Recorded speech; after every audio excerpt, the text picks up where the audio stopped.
everyone, and this is my review for Monday Night Raw on October the 10th, 2016, and, well, what can you say? There's now 3 Hell in the Cell matches, and, well, it's happened once before, and I think I felt that same way back then. It's like, isn't that a little too much?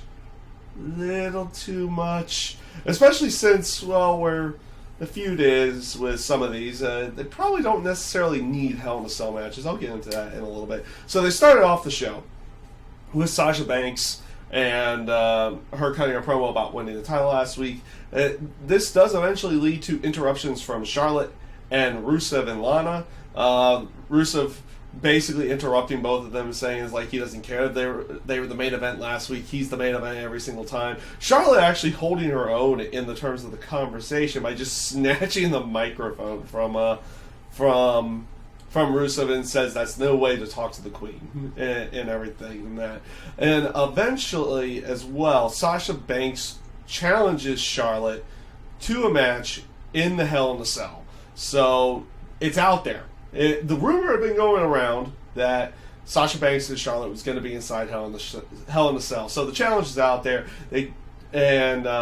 Eventually this does lead into a making of a mixed tag match with Sasha Banks and Roman Reigns and Rusev and Charlotte, even though Rusev and Charlotte had the argument and everything beforehand. And they continued on backstage promos. But this also led to later in the night where Mick Foley and Stephanie McMahon were out there talking about the Hell in a Cell pay-per-view. Mick Foley makes the announcement that Sasha Banks and Charlotte is going to be inside Hell in a Cell, which, you know, since we've never seen it, we have seen a women's cage match before. For people who don't absolutely know that, there was one back on Raw Roulette with Lita and Victoria, so we've seen a cage match, but we haven't seen a Hell in a Cell style match with the women.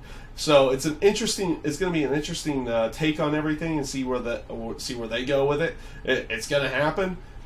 Just like what was it? Late last year with Sasha Banks and Bayley.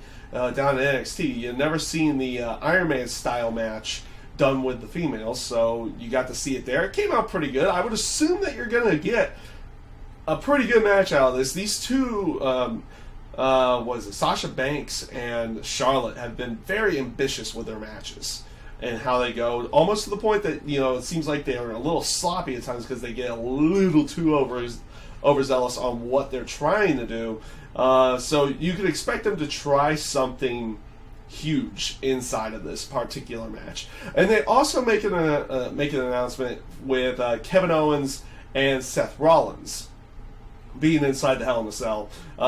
They get interrupted by Jericho and Rollins afterwards. And it looks like, you know, Jericho's going to put everybody on the list. They have an even funny moment on there after he puts Stephanie McMahon on the list, and then she makes the match with him and Rollins that night that was already announced as almost a qualifying match for Jericho, where if he wins, he's inside Hell in a Cell. Then he goes off and crosses off her name off the list and everything. They even have a funny backstage promo segment to go along with it.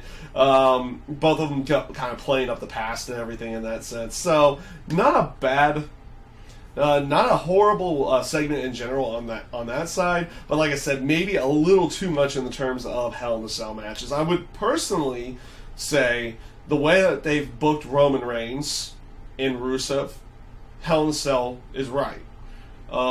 Even the way that they've gone with Sasha Banks and Charlotte, Hell in a Cell seems to fit there. Doesn't necessarily fit the Universal title picture right now. They needed another match or so inside of within there to make that really need a gimmick match of some kind. Like these other ones kind of need a gimmick match in the terms of continuing on. So it seems to fit. But maybe not the Universal title picture, but we'll see how that match. I would assume that match is going to come off rather well to go along with everything. Like all 3 of them should be relatively good matches. It's just going to be a little much in one night to have all 3 of them. All three of them end up happening. You also have a promo with the New Day talking about Cesaro and Sheamus before the match with Kofi Kingston and Cesaro. So they just go off. They cut the promo that you would typically expect from the New Day, mocking Sheamus and Cesaro for their aspects of not being able to team or coexist well together, and they play this off in the entire match with Kofi Kingston and Cesaro. Sheamus isn't even paying attention. He even takes like a selfie on the ring steps and posts it out to the to Twitter or wherever he was posting it to, and pretty much just not paying attention for most of the match, and eventually causing a distraction that allows Kofi Kingston to get the win. Again, it's just one of those things they're trying to build up because, again, they've announced that match for Hell in a Cell as well. So you have New Day versus Cesaro and Sheamus at Hell in a Cell. They made a good chunk of matches tonight. You had the tag team title match, you had the women's title match, Universal title match made, the tag titles, and obviously the U.S. title had already been made. They also made the cruiserweight match where you would expect it to go. It was going to be Brian Kendrick and T.J. Perkins. They actually had a good backstage promo. And as a matter of fact, the cruiserweights in general, they had a semi-okay night. I mean, you get an introduction of a new person into the cruiserweight division, but not necessarily a new person to the company. So they had a tag match earlier in the show with Tony Nese and is it David Gulak? I forget the first name, but it's Gulak for the last one. And then you have Lindsay Dorado and the person who's now going to be in the cruiserweight division, Sin Cara. So he is officially out of doing the other main programs in the terms of everything, and he's going to be inside of the cruiserweight division.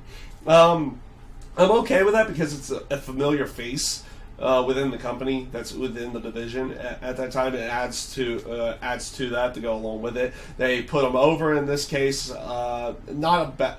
The match itself wasn't bad. It was just one of those matches that it maybe needed a little bit more time. Obviously, the cruiserweights are getting whatever they can in this case, and they're trying to get themselves over as much as possible. Some cities respond well, some cities don't, but you're getting this storyline placed around with T.J. Perkins and Brian Kendrick. They had a backstage promo. Kendrick, with Perkins talking up their history and everything in that sense. And then it looks like they are going to shake hands, and it looks like Kendrick's going to attack Perkins, so Perkins beats him to the punch. And then, of course, I love how Brian Kendrick on commentary for T.J. Perkins' match with Daivari, not the one that you're thinking of, but his brother,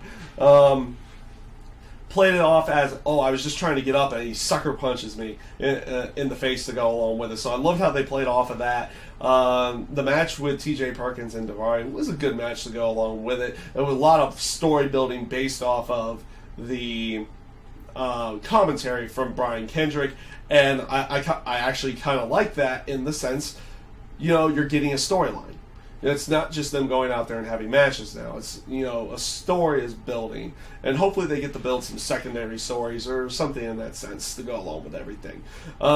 Bayley had a match against a local talent, wins. She was getting the hometown reaction and everything in that sense. And after the match, she's going back and celebrating. And the I forget how they exactly say it, but it's the wacky inflatable flailing arm tube men. Yes. I like the character. It's always weird to say that portion of everything. So as they put those up into the air again, Dana Brooke attacks her, and this is actually a great scene in the terms of how everything goes because they kill the air to him, and one of them falls right on top of Bayley. In the sense of like, it's like she goes crashing down when Dana Brooke attacked her. Those things came crumbling down to go along with it, and like almost killing the joy in the area. I don't think that was how they truthfully meant it to come off, but it came off that way, and I kind of liked it in that sense because it's gonna put a era of vulnerability time for Bayley. To wherever they build her to go up against everything. Like, they put her over strong in the terms against Dana Brooke earlier, the week before, where it's like, okay, Dana Brooke's picking on her, and then all of a sudden she turns it around and takes her out before the main event match. But this week, Dana Brooke gets the upper hand and puts Bayley inside of that vulnerable position. We'll see where they go with it. Obviously, they've already had a couple matches, but they didn't really work a program. It looks like they're actually going to work a real program in this one. So we'll see how everything goes off on that one. You had what was supposed to be Curtis Axel versus Enzo and Cass. Or Curtis Axel and Bo Dallas versus Enzo and Cass. They had done a backstage segment with Curtis Axel and Bo Dallas, trying to get the team back together and everything. So Bo, doing this poetry thing that he's doing now, says he would do the match and everything in that sense. So Enzo and Cass come out, and lo and behold, before they even really get going on their promo, they get attacked by Gallows and Anderson, and this is the program that they're going for now with Gallows and Anderson. They're going to go out there and they're essentially rebooting them and trying to reinsert dominance inside of these characters before, I guess, they have them go after the tag titles again. I don't know. But they take out both Enzo and Cass, and they come back from commercial break, and Curtis Axel and Bo Dallas are there, and there's like, well, we were told a tag match, now where's our tag team opponents? And lo and behold, Sami Zayn and Neville come out. So you have the thrown together team again. No, they teamed up at SummerSlam to go along with everything on that sense. But again, those two thrown together, and of course, Sami Zayn and Neville will go off and they win, and Bo Dallas just leaves Curtis Axel lying there and everything. He doesn't even try to make the save at the end of the match. So it looks like they're building that tension in that sense. Like, you're getting small storylines here and there. Some storylines you're probably not going to really care about or anything, but overall the night was about building stories and everything. You even have this whole aspect of Braun Strowman the week before saying, he's like, I want more competition, I want better competition. So this week, what does he get? A handicap match with two local guys. Squashes them, says the exact same thing again, and goes off. You had R-Truth going up against Titus O'Neil as well. R-Truth wins the match. And the match was basically made based off of an endorsement deal for Payday or something like that. So, Titus O'Neil was trying to do this whole Titus brand thing, which, in the senses of the storyline, it's not looking good for Titus's brand. Really isn't. It really isn't at this point in time, based off of where they're putting him in there. They're having him build himself up as he's trying to build this brand around himself, and he just keeps losing and losing and losing and losing. We'll see where they go with everything on this sense. Charlotte and Rusev going up against Sasha Banks and Roman Reigns. Really good mixed tag match. I thought they put on a really good match. It was, what else can you really say about it?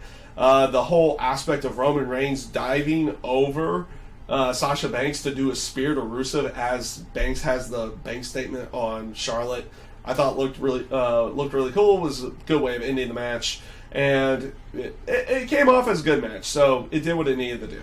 You also had a promo before we get into the main event of the night, because I believe that's the last of the stuff. Yes, it is.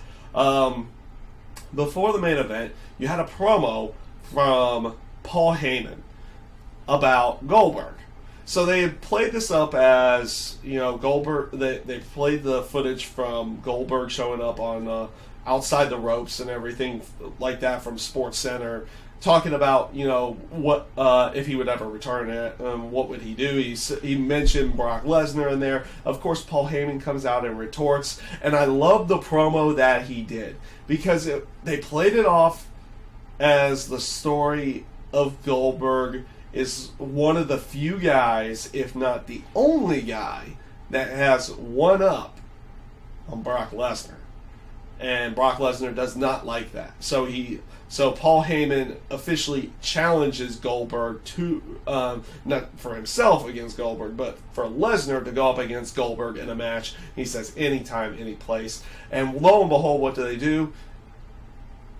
They do it over Twitter First of all, I don't necessarily like that in that sense, but you have it over Twitter, and it gets you excited because guess what? Goldberg's going to be on the program next week. He says he's buying his plane ticket, going to answer on Raw the next week. So it looks like those rumors about Goldberg having a match at either Survivor Series or Royal Rumble looks like it's going to happen in some way, shape, or form with him and Brock Lesnar. So I am up for this program because I would like because if Goldberg can move around in any way, shape, or form like he used to, and at least in a small sense, it would be nice for those two to have a match where both of them aren't just leaving, and both of them at least care about what's going to happen in the match. Like when they build that match at WrestleMania 20, it came off as a stinker because guess what? Both guys were leaving the company, and neither one of them cared. It was even said during Stone Cold's podcast with Brock Lesnar that neither one of them really cared about the match, so they just went out there, did it, and then left. In that sense of everything. So it would be nice to see those two if they can put on at least a good match this time. We'll see how it goes. I mean, Goldberg is up there in age, but you never know. You never know in that sense of everything of what he can do. So because it's been 12 years in that sense. So we'll see how everything goes with next week and what they can do with Goldberg in general inside of the wrestling ring here in the very near future. And this brings us to the main event of the night, which had the implications of Jericho. One, he was going to be inside of the Hell in a Cell match as a triple threat.